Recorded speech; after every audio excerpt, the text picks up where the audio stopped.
கண்ணு இப்போ அவங்க மேக்ஸ் டீச்சர். இன்றைக்கி நம்ம பார்க்க போகிறது complex number 12th second chapter. 12th second chapter complex number அதில் எக்ஸசைஸு 2.3 பார்க்க போகிறோம். எக்ஸசைஸு 2.2 ஆல்ரெடி வீடியோ போட்டிருக்கேன், உங்களுக்கு பாருங்கள். இப்போ 2.3 இதில் நமக்கு மொதல் சம்மு, ஃபஸ்ட்டு சம்மு என்ன, Z1 என்ன கொடுத்துருக்கான், 1 - 3i. Z2 என்ன கொடுத்துருக்கான், -4i. Z3 என்ன கொடுத்துருக்கான், 5. So that Z1 + Z2 bracket போட்டுட்டோம் plus Z3 equal to Z1 plus ப்ராக்கெட்டுக்குள்ளே Z2 + Z3. இதுக்கு பேர் பாரு, எல்லாம் அடிஷன் தான், ஆனால் ப்ராக்கெட்டு போட்டிருக்கோம்.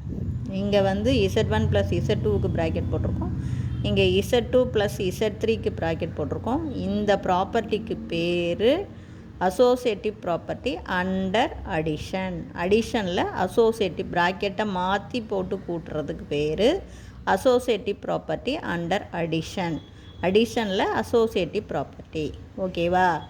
அப்போ அடுத்து இங்கே பார்த்தீங்கன்னா இது Z1 1 - 3i, அப்புறம் ப்ளஸ்ஸு Z2 -4i. அப்போ இந்த ப்ளஸ் போடணுன்னு அவசியமும் கிடையாது, அது அப்படியே -4i போட்டுக்கலாம்.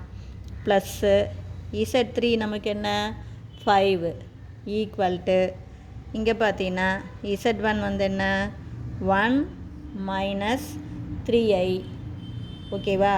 ப்ளஸ்ஸு Z2 பார்த்திங்கன்னா -4i ப்ளஸ்ஸு Z3 5. அப்போ தேர்ஃபோர் இப்போ சிம்பிளிஃபை பண்ணலாம். இங்கே ரியல் பார்ட்டில் அது 1 மட்டும்தான் இருக்குது. இமேஜினரியில் பார், -3i -4i ரெண்டுமே மைனஸில் இருக்குது. அப்போ மைனஸில் மொத்தமாக 7i. இங்கே கவனமாக பார்த்துக்குங்க, மைனஸ் இன்ட்டு மைனஸ் ப்ளஸ்ன்னு போடக்கூடாது. இது சிம்பிளிஃபிகேஷன், சிம்பிளிஃபை, புரியுதா? மல்டிப்ளிகேஷன் இல்லை. அப்போ சிம்பிளிஃபை பண்ணுறது. அப்போ என்ன பண்ணணும், மொத்தமாக கூறி ஒரே மாதிரி இருந்தால் கூட்டிக்கணும். அப்போ பெரிய கூறி மைனஸு கூட்டிக்கிறோம் +5. அதே மாதிரி தான் இங்கே 1 - 3i. அடுத்தது இங்கே அப்படியே உள்ளது பண்ணும்போது ப்ளஸ்ஸால் பெருக்கணும், அதே தான் வரும், நான் முன்னாடி சொல்லியிருக்கேன். இப்போ ப்ளஸ் இன்ட்டு மைனஸ் மைனஸ் தான், ப்ளஸ் இன்ட்டு ப்ளஸ்ஸு தான். இது அப்படியே 4i +5. இப்போ சிம்பிளிஃபை பண்ணோன்னா ரியல் பார்ட்டில் பாரு, இங்கே 1 இருக்குது, இங்கே 5 இருக்குது. அப்போ 1ஐயும் 5ஐயும் கூட்டினா 6. இங்கே மொத்தமாக மைனஸில் இமேஜினரி பார்ட்டு 7i. அப்போ போத் சைடு நமக்கு equal. So associative property under addition is true. அவ்வளோதான். இன்னும் அடிஷனில் அசோசியேட்டிவ் ப்ராப்பர்ட்டி ட்ரூ. அதே தான் அடுத்தது மல்டிப்ளிகேஷனில் ரெண்டாவது சம் பாருங்கள். ரெண்டாவது சம்மு இதுவும் அசோசியேட்டிவ் ப்ராப்பர்ட்டி தான். இது என்ன, அண்டர் மல்டிப்ளிகேஷன். இங்கே ப்ளஸ் போட்டிருக்கோம் பார்த்தியா, இது அசோசியேட்டிவ் ப்ராப்பர்ட்டி அண்டர் அடிஷன். இது associative property under multiplication. Z1 × Z2 × Z3 equal to Z1 × Z2 × Z3. புரியுதா? ஃபஸ்ட்டு Z1 Z2 மல்டிபிள் பண்ணணும், அது வர ஆன்சரை Z3ஆல் பெருக்கணும். இங்கே Z2 Z3 மல்டிபிள் பண்ணிக்கணும், அது வர ஆன்சரை Z1ஆல் பெருக்கணும். இப்போ பாருங்கள், Z1 1 - 3i, Z2 -4i × Z3 5. அதே மாதிரி Z1 1 - 3i ப்ராக்கெட்டுக்குள்ளே Z2க்கு -4i × Z3க்கு 5. இப்போ இங்கே மல்டிபிள் பண்ணலாம். மல்டிபிள் இது போய் இங்கே பெருக்கும்போது -4i, minus into minus plus 4 3s are 12, i பெருக்குனா i² × 5. புரிஞ்சுதா?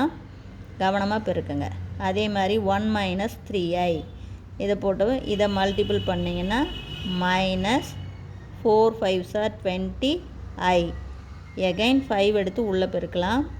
5 பெருக்கிறதுக்கு முன்னாடி i² நமக்கு தெரியும், i² வேல்யூ -1. புரியுதா? இங்கே ஒன்றுமே இல்லை கண்ணு, மல்டிபிள் பண்ணிக்கணும். i² -1 போட்டுக்கிறோம். அப்போ நமக்கு -4i + 12 × -1 × 5ன்னு வந்துடும். அப்போ தேர்ஃபோர் இங்கே அதே தான் நமக்கு. இதை பாருங்கள், இப்போ பெருக்குனிங்கன்னா இதை உள்ளது 5 எடுத்து உள்ளே மல்டிபிள் பண்ணிங்கன்னா -4 5s are 20i, இங்கே பார் plus into minus minus 12 5s are 60. அதே தான் இந்தாண்ட நமக்கு ரைட் சைடில் இதை எடுத்து உள்ளே பெருக்குனா -20i, minus into minus plus 3 × 20 60, i × i square. இப்போ இந்த i ஸ்கொயருடைய வேல்யூ -1. அப்போ நமக்கு என்ன வருது, இந்த பக்கம் பார்த்திங்கன்னா இது பாருங்கள், இங்கே பெருக்கனா -60. இதுதான் ரியல் பார்ட். இப்போ ரியல் பார்ட்டை முன்னாடி எழுதணும், அதனால தான் -60 -20i. அதே இங்கே போட்டிங்கன்னா -60 -20i. இது என்ன மல்டிப்ளிகேஷன், அதாவது அசோசியேட்டிவ் ப்ராப்பர்ட்டி அண்டர் மல்டிப்ளிகேஷன். அல்லது புரியுதா? இங்கே அடிஷன் போட்டோம்னா மேல் கணக்கில் அசோசியேட்டிவ் ப்ராப்பர்ட்டி அண்டர் அடிஷன், இது அசோசியேட்டிவ் ப்ராப்பர்ட்டி அண்டர் மல்டிப்ளிகேஷன், அது ட்ரூ அப்படின்னு சொல்கிறோம். காம்ப்ளெக்ஸ் நம்பரில் இது ரெண்டுமே எப்படி தான் இருக்கும், ட்ரூவாக இருக்கும். ஓகேவா? தேங்க்யூ. தெரியலனா கேளுங்க. ஓகேவா?